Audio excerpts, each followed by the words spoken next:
দীপ্ত আন্তর্জাতিক সংবাদের সঙ্গে আছি আমি সাদিক হাসান ইমন।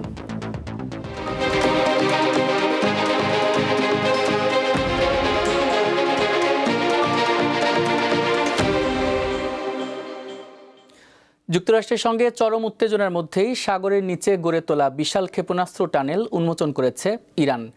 এখানে দীর্ঘ পাল্লার ক্রুজ ক্ষেপণাস্ত্র মোতায়েন রয়েছে বলে দাবি করা হচ্ছে। পাশাপাশি তেহরান হুঁশিয়ারি দিয়েছে, যদি তাদের ওপর কোনো হামলা হয় তাহলে গুরুত্বপূর্ণ হরমুজ প্রণালী নিরাপদ থাকবে না। সংবাদ মাধ্যম আরব নিউজ বুধবার এক প্রতিবেদনে এ তথ্য জানিয়েছে। এছাড়া ইরানের রাষ্ট্রীয় টেলিভিশনে প্রচারিত এক ভিডিওতে দেখানো হয়, ইসলামিক রেভলিউশনারি গার্ড কর্পসের নৌবাহিনীর প্রধান আলীরেজা তানকসিরি সাগরের নিচে নির্মিত বিশাল ক্ষেপণাস্ত্র ঘাঁটির ভেতরে দাঁড়িয়ে আছেন। সেখানে সারিবদ্ধভাবে ক্ষেপণাস্ত্রের জন্য শত শত মিসাইল প্রস্তুত রয়েছে।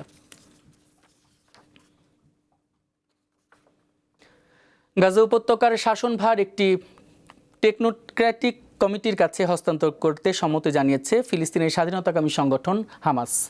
তবে কয়েকদিনের মধ্যেই রাফা সীমান্ত পুরোপুরি খুলে দেওয়ার শর্ত দিয়েছে তারা। বুধবার বার্তা সংস্থা এএফপিকে এমনটি জানিয়েছে সংগঠনটির মুখপাত্র হাজেম কাশেম। সাক্ষাৎকারে তিনি বলেন, গাজার শাসনভার হস্তান্তরের জন্য সব প্রস্তুতি সম্পন্ন রয়েছে।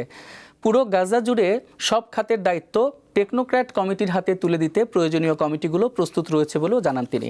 হামাসের দাবি, যুদ্ধবিরতি চুক্তির প্রথম ধাপের সব শর্ত তারা পূরণ করেছে, এবার দ্বিতীয় ধাপেও অগ্রসর হতে প্রস্তুত হচ্ছে তারা। কলম্বিয়ার একটি যাত্রীবাহী বিমান বিধ্বস্ত হয়ে কমপক্ষে 15 জন নিহত হয়েছেন। দুর্ঘটনার খবর নিশ্চিত করেছে দেশটির রাষ্ট্রীয় বিমান সংস্থা সাতেনা। বিবিসি জানায়, নিহতদের মধ্যে একজন সংসদ সদস্য এবং আসন্ন নির্বাচনের প্রার্থীও রয়েছেন।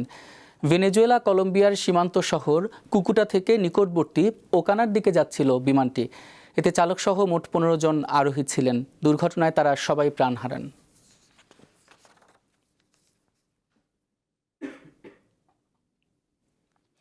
তিন দিনের চীন সফরে গিয়েছেন দেশটির প্রেসিডেন্ট শি জিনপিং এর সঙ্গে বৈঠক করেছেন যুক্তরাজ্যের প্রধানমন্ত্রী কিয়ার স্টারমার। চীনের সঙ্গে যুক্তরাজ্যের সম্পর্ককে নতুন করে চাঙ্গা করাই এর মূল লক্ষ্য বলে জানান ব্রিটিশ প্রধানমন্ত্রী। স্থানীয় সময় বুধবার বেইজিংয়ে চীনা প্রেসিডেন্টের সঙ্গে বৈঠক করেন স্টারমার।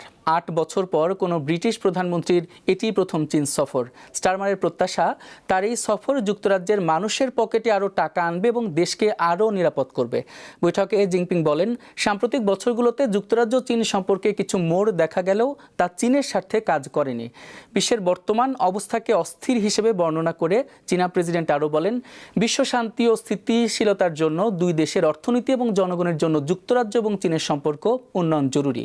বৈঠকে চীনকে বিশ্বমঞ্চে একটি গুরুত্বপূর্ণ খেলোয়াড় বলে মন্তব্য করেন ব্রিটিশ প্রধানমন্ত্রী। এই ছিল আন্তর্জাতিক সংবাদে। এরপর দুপুর 2টায় দীপ্ত সংবাদ দেখার আমন্ত্রণ জানিয়ে শেষ করছি। এতক্ষণ সাথে থাকার জন্য অসংখ্য ধন্যবাদ।